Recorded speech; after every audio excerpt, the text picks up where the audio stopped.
Hello and welcome to my Game Week 2 predictions for the Premier League series. Obviously, like I said, the last video was out a lot later than I would have wanted it to be, despite the fact I recorded it almost a week before I actually uploaded it. Game Week 1 was a very good opening to the season and there's lots to talk about from it. Let's see how I fared though. So, using the point system of 3 for a correct result, 3 for a correct goal difference, and then 2 for correct home/away goals, I got 32 points. I didn't get a single prediction 100% correct, but I was along the right lines. The last 2 games, Man United, Arsenal, and Leeds Everton, I got the correct result and goal difference, so I picked up 6 points there. Let me know what your predictions were for that game week and how many points you got.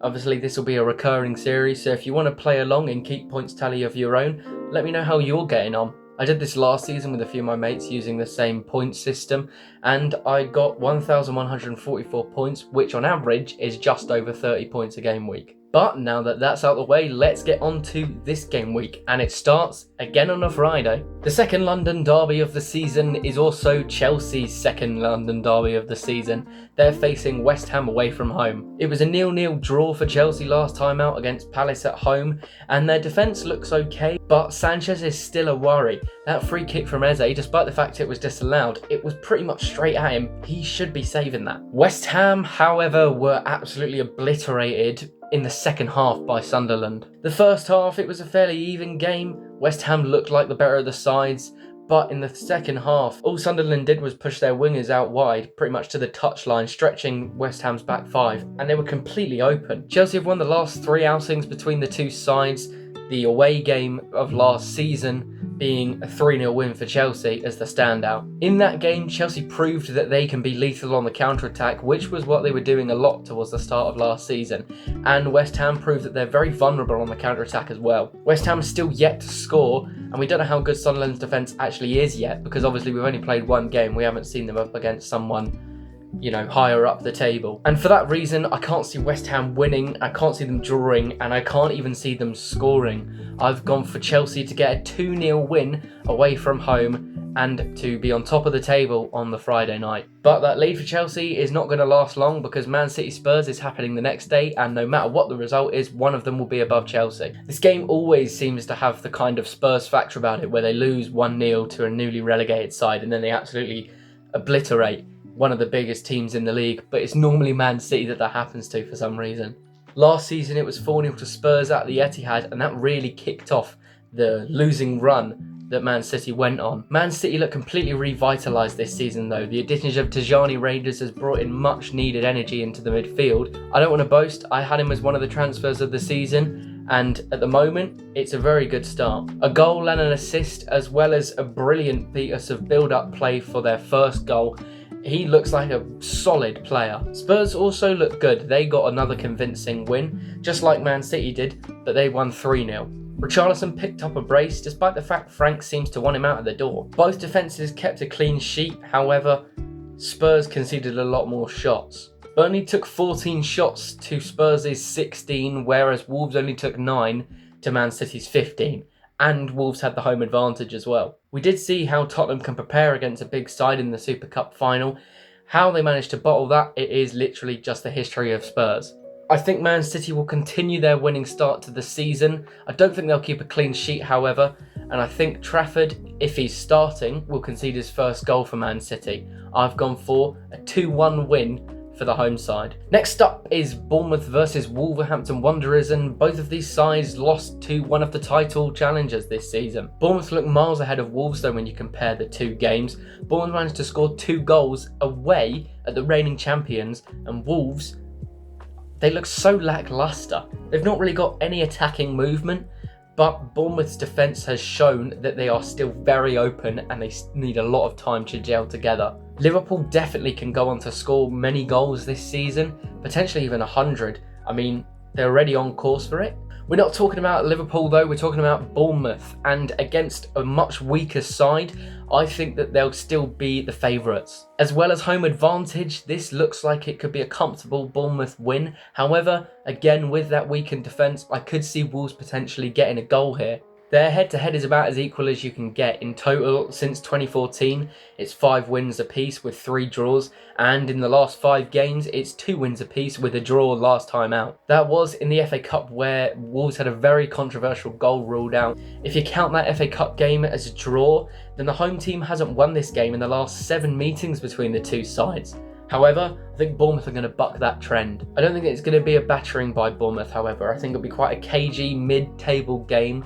I'm going to go for Bournemouth 2, Wolves 1. Brentford versus Aston Villa next, and Watkins faces his former side yet again in a game where he has a great history against them. I think it's 4 goals and an assist in his last 5 games against the side, and I've actually got him captained in FPL this week. That might potentially give away what I think might happen, but given Brentford's last game, I can't see it going either way.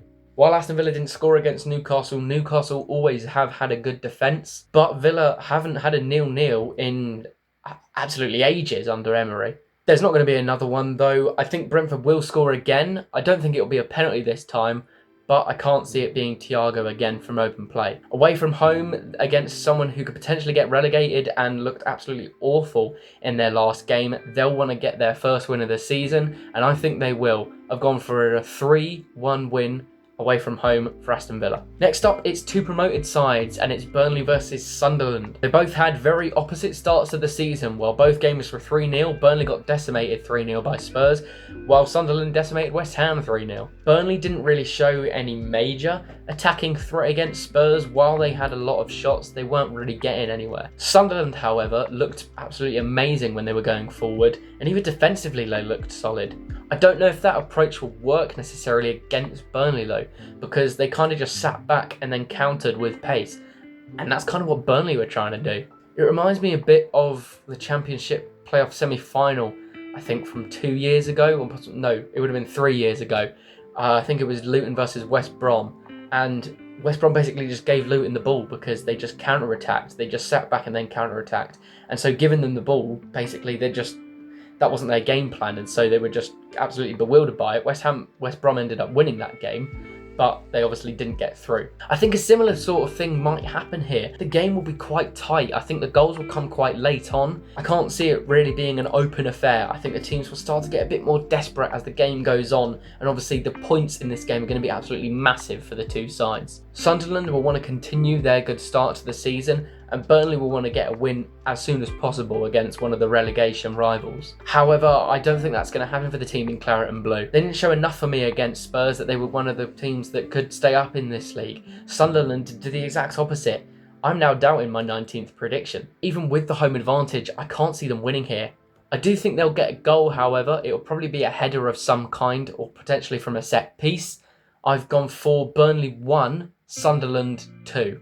Saturday night, and it's Arsenal versus Leeds. Leeds looked very good in their opening game of the season. However, it has to be put into context. Everton have struggled pretty much since the end of last season with keeping players, signing players, and just play in general. They didn't have a single shot in the first half of the game, Everton, but that is also due to Leeds' attacking prowess. Leeds basically just attacked and attacked and attacked them the whole game. It was quite fun to watch, to be honest. But Leeds' attack, while it looked very good going forward, the actual build-up and movement of it and the chances they were getting, striker-wise, clinically, they didn't really prove anything. Sorry if you can hear like a little whirling sound in the background. My laptop's fan has just started going off for some reason. I've got absolutely no idea why. Hopefully it goes away in a bit. Like I was saying, Leeds clinically, it didn't look like they had an out-and-out striker. Their goal came from a penalty, and obviously that might not happen against Arsenal. Arsenal, as well as that, have a much stronger defence, a much stronger midfield, a much stronger goalkeeper, and a much stronger attack. At home as well, and I think that they'll definitely get the win here.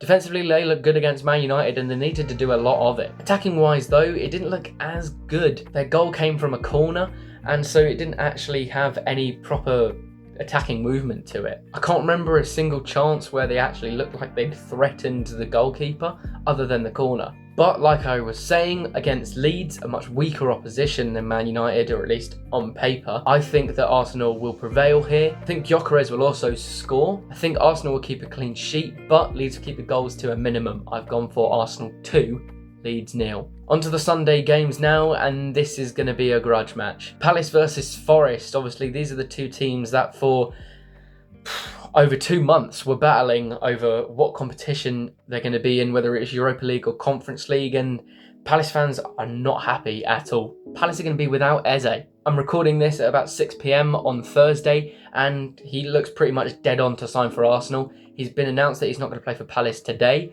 so there's been no reason to assume he'd be playing for them on Sunday. Without signing a replacement, probably in time as well, that's going to be a weakened Palace side. I can still see them scoring though, as Forest kind of took their foot off the gas in the second half against Brentford. However, in the first half, they look absolutely unstoppable. 3 goals, 2 from Chris Wood and 1 from new signing Dan Ndoye.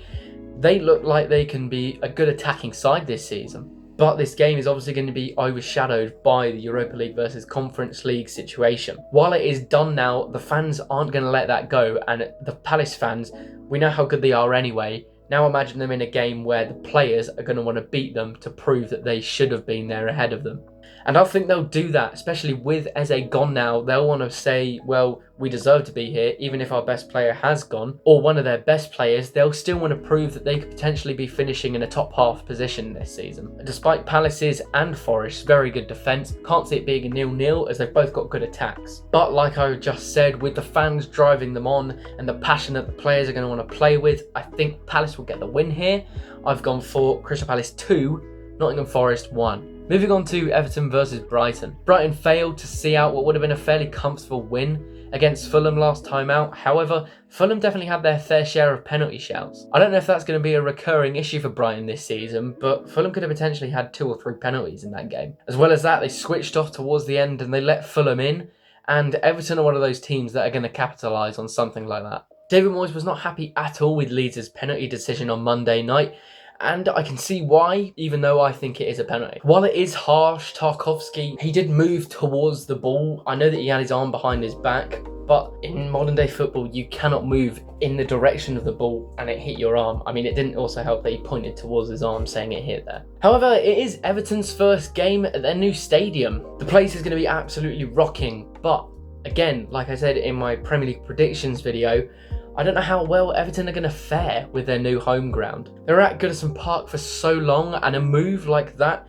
could potentially harm them, but I don't think it'll harm them too much for them to not get a result here. The home side in this fixture hasn't won in the last 9 meetings, and I think they'll make that a 10th. I think it'll be a 1-1 draw. I can't see either team being too unhappy, but I can't see them being over the moon about it. Fulham versus Man United, which in the reverse fixture last season was the season opener. Man United in the Premier League have won 4 of the last 5 games. In the FA Cup last season, it was a 1-1 draw, and Fulham won on penalties. In those last 5 Premier League games, there's been 3 clean sheets, and all 3 have been for Man United, with 2 coming away from home at Craven Cottage. Like I said earlier, if you exclude that corner, defensively Man United look pretty solid. And obviously the main takeaway from that game was how good attacking movement wise they looked. They created a lot of chances, but they just didn't have that clinical striker. Sesko didn't start, and if he does start this game, I think he'll score. I think one of Amad Mbuemo or Cunha could potentially get a goal contribution as well. And I wouldn't necessarily be surprised if Patrick Dorgu got one. He hit the post from a very odd angle against Arsenal, although you wouldn't necessarily expect a shot from a left wing back. I'm actually going to transfer him into my FPL team as a replacement for Frimpong because he's just got injured. Fulham's attack for the most part against Brighton looked fairly null and void, and I think Man United will come out of this with a win. I think away from home, they'll get a 2-0 win. Final game of the game week, and it's Alexander Isak's current team against his hopeful future team. Newcastle versus Liverpool, and with Liverpool's outing in their last game, their attack looks absolutely scintillating. Their movement was just so free flowing, and it just looked like they're going to score goals, goals and goals this season. Newcastle didn't look the case, however. They had 16 shots but only 3 on target. They're still missing that clinical striker. If Liverpool don't want to sign him, then this is a really awkward position for Isak to be in. Any team would absolutely love to have Alexander Isak as their starting striker, but if Liverpool have signed Ekitike and they've already spent a lot of money, do they want to pay all that money again? It's been almost 10 years since Newcastle beat Liverpool in the Premier League, and without a clinical striker, even with Liverpool's defensive issues, now with Frimpong injured as well, I can't see them getting the win here. I'm going to go with Newcastle 1, Liverpool 2. And so that wraps up my predictions for Game Week 2, as well as a kind of roundup of how I did for Game Week 1. Let me know what you thought of the format for this video. I'm going to be kind of doing like a mini roundup for each game week, or the previous game week. So for Game Week 3 predictions, I'm going to be doing like kind of a 30-second to 1 minute bit where I just talk about how I did in the previous game week. Let me know what your predictions for this game week are in the comments, and if you want to play along, put in how many points you get as well for each game week. I hope you enjoyed the video. Again, I'll leave my Instagram and TikTok in the description below. Leave a like if you enjoyed, subscribe if you want to, and until the next time, goodbye.